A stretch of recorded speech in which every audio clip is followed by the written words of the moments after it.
Hello, my name is John Johnston. I am a heart attack survivor and brain injury survivor.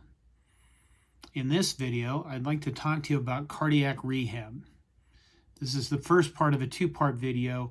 The purpose of this video is to describe to you what I went through in cardio rehab.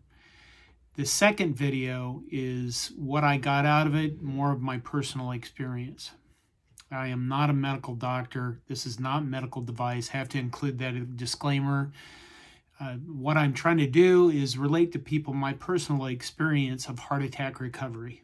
And today, or in this video, we're talking about cardiac rehab. So what is it? Well, I'll describe to you what I did, and maybe that'll help you out. If you're watching this, I assume you're a heart attack survivor and you're wondering, why should I go do this? Or what is this? Well, I went shortly after I left the hospital. I was in the hospital for 10 days, 7 days in the ICU, I think. I went to outpatient cardiac rehab in the morning. I'm not a morning person, or I wasn't at that time. I went 3 times a week, Monday, Wednesday, and Friday, and the sessions lasted probably about an hour to an hour and a half apiece. They typically were kind of scheduled for an hour, and then you'd end up talking to guys or something. But I went 3 times a week.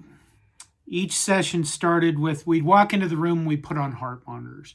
So that, like at a central nurses station computer, they could monitor each one of our hearts.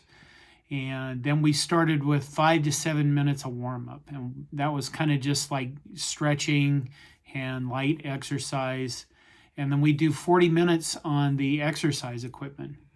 And because they had everything supervised, you were kind of felt safe that everything was going to go okay.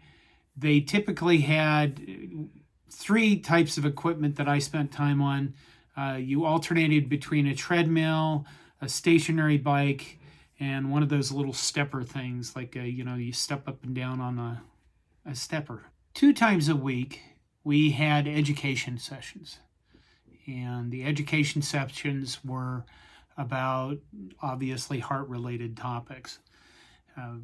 We spent sessions going through learning about the different parts of the heart, how the heart functioned physically, the electrical function of the heart, risk factors such as smoking, stress, lack of exercise, obesity, high cholesterol, history, and high blood pressure. It's almost like I had a list of those I just read off, isn't it? We went through a lot of education stuff. I thought it was very helpful. We went through dealing with the low-salt diet, since a lot of people were required to move to a low-salt diet. We spent time on what types of ingredients, such as sodium and trans fat, were bad for us. And one of the interesting things I thought was reading labels and showing you how to read labels of cans and purchase goods properly. And then you discovered how much sodium was in them, and you were horrified. We went through different types of medicine, what they do, such as statins, blood thinners, and ACE inhibitors, and high blood pressure medicine. It was quite a, I don't want to say intense, but it was thorough. I'll say that.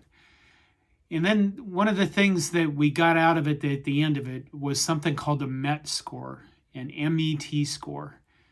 And what that is it stands for metabolic equivalence.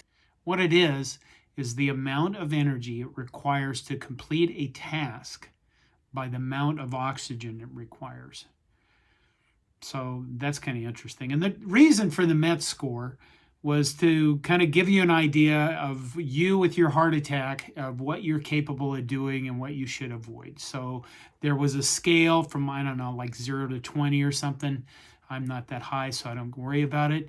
And it tells you what you're capable of doing. A healthy 50-year-old man should have a capacity of at least 9.2 MET. That's something I read somewhere.